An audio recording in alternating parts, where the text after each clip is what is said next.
வணக்கம். நம்ம தமிழ்நாடு நகர்ப்புற உள்ளாட்சி தேர்தல் 2022க்கான வேட்புமனு தாக்கல் முடிஞ்சு அதன் மீது மறுபரிசீலனையும் முடிஞ்சு ஃபைனல் லிஸ்ட் வந்து நமக்கு வந்துருச்சு. அதாவது உங்கள் வார்டில் மொத்தம் எத்தனை பேர் நிற்கிறாங்க, நிற்கிற ஒவ்வொருத்தருக்கும் எவ்வளோ சொத்து மதிப்பு இருக்குது, அவங்களுடைய படிப்பு என்ன அப்படிங்கிற எல்லாத்தையுமே நீங்கள் வீட்டில் இருந்தபடியே உட்கார்ந்த இடத்துலையே நீங்கள் தெரிஞ்சுக்கலாம். உங்கள் வார்டில் மட்டும் இல்லை, தமிழ்நாட்டில் நடக்கக்கூடிய அனைத்து மாநகராட்சி, நகராட்சி, பேரூராட்சியில் நடக்கக்கூடிய வார்டு மெம்பர்ஸ்க்கு யாரெல்லாம் வேட்புமனு தாக்கல் பண்ணியிருக்காங்களோ அவங்களோட அத்தனை பேர்த்தோட பயோடேட்டாவையும் நீங்க பார்க்கலாம். அது வந்து தேர்தல் ஆணையம் அந்த வசதியை வந்து நமக்கு ஏற்படுத்தி கொடுத்துருக்காங்க. அது எப்படி அப்படிங்கிறது தான் இந்த வீடியோல நம்ம பார்க்க போறோம். ஃபர்ஸ்ட் நீங்க இதை பார்க்கணும் அப்படின்னா நீங்க விசிட் பண்ண வேண்டிய வெப்சைட் வந்து Tamil Nadu state election commission .tn.nic.in அப்படிங்கிற இந்த வெப்சைட் தான். இந்த வெப்சைட்டோட லிங்கை நான் இந்த வீடியோவோட டிஸ்கிரிப்ஷனில் கொடுக்குறேன். அதை நீங்கள் டச் பண்ணிட்டீங்க அப்படின்னா டேரெக்டாக இந்த பேஜுக்கு வந்துடுவீங்க. ஆல்ரெடி இந்த பேஜை பற்றி நான் என்னென்ன இருக்குது, எப்படி வேட்புமனு தாக்கல் பண்ணுறது அப்படிங்கிற எல்லா டீட்டெயில்ஸுமே நான் உங்களுக்கு போட்டிருந்தேன். வேட்புமனு நாமினேஷன் ஃபார்ம் எப்படி ஃபில் பண்ணணுங்கிறத முதற்கொண்டு நான் போட்டிருந்தேன். ஸோ இப்போ வந்து பார்த்தோம் அப்படின்னா இங்கே நகர்ப்புற உள்ளாட்சி தேர்தல் 2022 வேட்புமனு தாக்கல் செய்யப்பட்டது, வேட்பாளர்களின் தகவல் குறித்த சுருக்கம் அப்படின்னு சொல்லி இந்த இடத்துல இருக்குது இல்லையா. இதை கிளிக் பண்ணீங்க அப்படின்னா உங்களுக்கு இந்த மாதிரி ஒரு பேஜ் ஓப்பன் ஆகும். இந்த மாதிரி ஒரு பேஜில் வந்து பார்த்தோம் அப்படின்னா இந்த 2022 நடக்கிற இந்த நகர்ப்புற உள்ளாட்சி தேர்தல் மாநகராட்சி வார்டு உறுப்பினர், நகராட்சி வார்டு உறுப்பினர், பேரூராட்சி வார்டு உறுப்பினருக்கான பதவிகளுக்காக இப்போ நடக்குது. ஸோ டோட்டலாக இங்கே வந்து மாவட்டத்தின் பெயர் இருக்கும். நம்ம தமிழ்நாட்டில் டோட்டலாக வந்து பார்த்தோம் அப்படின்னா 21 மாநகராட்சி இருக்குது. அந்த 21 மாநகராட்சிக்குமே வந்து பார்த்தோம் அப்படின்னா வேட்புமனு தாக்கல் பண்ணியிருப்பாங்க. அதுக்கப்புறமேட்டு வந்து பார்த்தோம் அப்படின்னா ஒவ்வொரு மாவட்டத்திலையும் நிறைய நகராட்சிகள் இருக்கும். அந்த நகராட்சி வார்டு உறுப்பினருக்கான வேட்பாளர்கள் எல்லாமே வந்து வேட்புமனு தாக்கல் பண்ணியிருப்பாங்க. அதே மாதிரி தான் பேரூராட்சி இருக்கும். ஸோ இப்போ வந்து பார்த்தோம் அப்படின்னா 21 மாநகராட்சியில் மொத்தமாக நமக்கு ரிசீவ் ஆன வேட்புமனுக்கள் எவ்வளோ அப்படின்னு சொல்லி பார்த்தோம் அப்படின்னா 14,701 வேட்புமனுக்கள் ரிசீவ் ஆகிருக்கு மாநகராட்சி வார்டு மெம்பருக்கு மட்டும். இதே நகராட்சி வார்டு மெம்பருக்கு நம்ம தமிழ்நாடு முழுவதும் 23,354 வேட்புமனுக்கள் ரிசீவ் ஆகிருக்கு. அதே மாதிரி பேரூராட்சி வார்டு மெம்பருக்கு வந்து பார்த்தோம் அப்படின்னா 36,361 வேட்புமனுக்கள் வந்து நமக்கு ரிசீவ் ஆகிருக்கு. இதில் மாநகராட்சியிலேயே ரொம்ப பெரிய மாநகராட்சி நம்மளுடைய சென்னை மாநகராட்சி.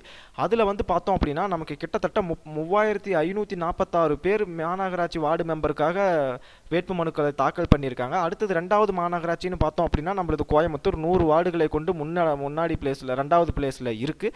அதில் 1,130 பேர் வந்து பார்த்தோம் அப்படின்னா நமக்கு வேட்புமனுவை தாக்கல் பண்ணியிருக்காங்க. அதுக்கப்புறம் நம்ம பார்க்க போகிறது வந்து நகராட்சி வார்டு உறுப்பினர். நகராட்சி வார்டு உறுப்பினரில் அதிகமான வார்டு எந்த நகராட்சியில் வந்து பார்த்தோம் அப்படின்னா நமக்கு வேட்புமனுக்கள் தாக்கல் பண்ணியிருக்காங்க அப்படின்னா கோயம்புத்தூரில் தான். கோயம்புத்தூரில் வந்து பார்த்தோம் அப்படின்னா 1,097 பேர் வந்து நகராட்சி வார்டு மெம்பருக்காக மனுக்களை தாக்கல் பண்ணியிருக்காங்க. அதே மாதிரி வந்து பேரூராட்சியில் வந்து பார்த்தோம்னா நம்ம கன்னியாகுமரி, இந்த கன்னியாகுமரி ஆரம்பத்திலிருந்தே வந்து பார்த்தோம்னா ரொம்ப அதிகமாக லீடிங்கில் போய்கிட்டே இருந்தது. பேரூராட்சியில் பார்த்தோம்னா இப்போ கன்னியாகுமரியில் இருக்கக்கூடிய பேரூராட்சியில் 3,737 பேர் வந்து பார்த்தோம் அப்படின்னா வேட்புமனுவை தாக்கல் பண்ணியிருக்காங்க. அப்போ பார்த்துக்கங்க காம்படிஷன் எப்படி இருக்குது அப்படிங்கிறத. ஸோ இப்போ உங்களுக்கு வந்து பார்த்தோம் அப்படின்னா நீங்கள் வந்து மாநகராட்சியில் இருக்கீங்களா, நகராட்சியில் இருக்கீங்களா, பேரூராட்சி இருக்கீங்களா அப்படிங்கிறது உங்களுக்கு நல்லாவே தெரியும். ஃபார் எக்ஸாம்பிள் நான் இப்போ வந்து கோயம்புத்தூரை எடுத்துக்கிறேன். நான் கோயம்புத்தூர் நகராட்சியில் இருக்கேன் அப்படின்னா இந்த கோயம்புத்தூரில் இருக்கக்கூடிய 1,097 அப்படின்னு இருக்குது இல்லையா, அதை நான் கிளிக் பண்ணிக்குவேன். ஓகேவா. இதை கிளிக் பண்ணோடனே கோயம்புத்தூரில் என்னென்ன நகராட்சி இருக்கோ அந்த நகராட்சி லிஸ்ட் எல்லாமே இங்கே வரும். பார்த்தோம் அப்படின்னா தெரியும் உங்கள் 7 நகராட்சிகள் இருக்குது. இந்த 7 நகராட்சிகளோட லிஸ்ட் இங்கே வருது. நீங்கள் இதில் எந்த நகராட்சிக்கு சேர்ந்தவங்க அப்படிங்கிறத நீங்கள் பார்க்கணும். ஃபார் எக்ஸாம்பிள் நான் வந்து ஒரு மேட்டுப்பாளையம் நகராட்சி அப்படின்னா மேட்டுப்பாளையம் நகராட்சியில் மட்டுமே 244 பேர் வந்து வேட்புமனுக்களை தாக்கல் பண்ணியிருக்காங்க. இப்போ நம்ம அதை கொடுத்துக்கணும்.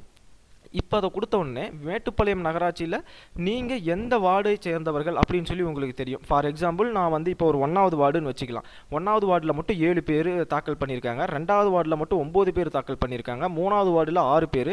ஸோ இப்படி வார்டு வைஸாக வரும். ஸோ டோட்டலாக வந்து பார்த்தோம் அப்படின்னா மேட்டுப்பாளையத்தில் 33 வார்டு இருக்குது. அந்த 33 வார்டுக்கும் 244 பேர் வந்து நமக்கு போட்டி போடுறாங்க.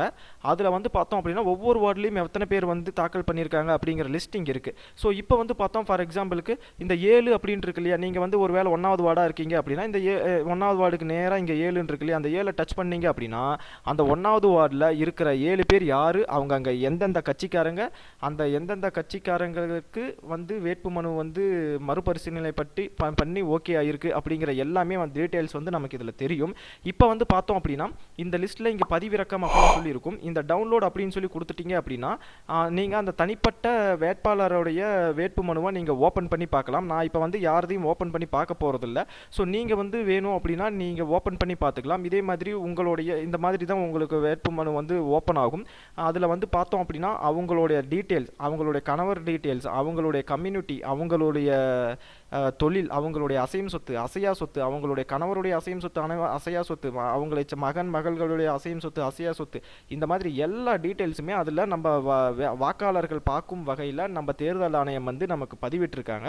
ஸோ அதையெல்லாம் நீங்கள் தெளிவாக பார்த்துக்கலாம். ஸோ இதே மாதிரி தான் நீங்கள் மாநகராட்சிக்குள்ளே இருக்கீங்க அப்படின்னா அந்த மாநகராட்சியில் எந்த மாநகராட்சியோ அந்த மாநகராட்சியை டச் பண்ணிங்கன்னா அதோட டீட்டெயில்ஸ் எல்லாமே உங்களுக்கு வரும். அதில் நீங்கள் எந்த வார்டோ அதை கிளிக் பண்ணி நீங்கள் உங்களுடைய வாக்காளர்கள், அதாவது வாக்காளர்களாகிய நீங்கள் உங்களுடைய வார்டில் நிற்கக்கூடிய வேட்பாளர்களுடைய ஃபுல் டீட்டெயில்ஸை நீங்கள் தெரிஞ்சுக்கலாம்.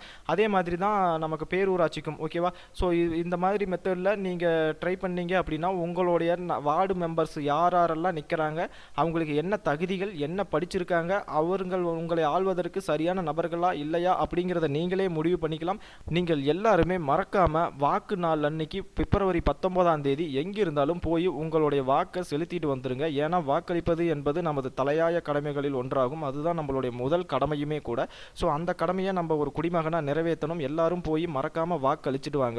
எலெக்ஷன் முடிகிற வரைக்குமே இந்த வெப்சைட்டை நம்ம ஃபாலோ பண்ணணும் அப்படின்னா எலெக்ஷனை பற்றின எல்லா டீட்டெயில்ஸுமே நம்ம தெரிஞ்சுக்கலாம். எலெக்ஷன் ரிசல்ட்டு, யார் யார் எவ்வளோ ஓட்டு வாங்கியிருக்காங்க, எவ்வளோ வாக்கு வித்தியாசத்தில் ஜெயிச்சிருக்காங்க அப்படிங்கிறத ஸோ நான் அடுத்தடுத்த வீடியோ பதிவில் இதை பற்றின எல்லா டீட்டெயில்ஸுமே உங்களுக்கு அப்லோட் பண்ணுறேன். இந்த தகவல் உங்களுக்கு ரொம்பவே யூஸ்ஃபுல்லாக இருக்கும்னு நம்புகிறேன். இவ்வளோ நேரம் இந்த வீடியோவை பொறுமையாக பார்த்துட்டு இருந்தவங்க எல்லாருக்குமே ரொம்ப ரொம்ப நன்றி. வணக்கம். இது உங்கள் கிராஜுவேட் தமிழா.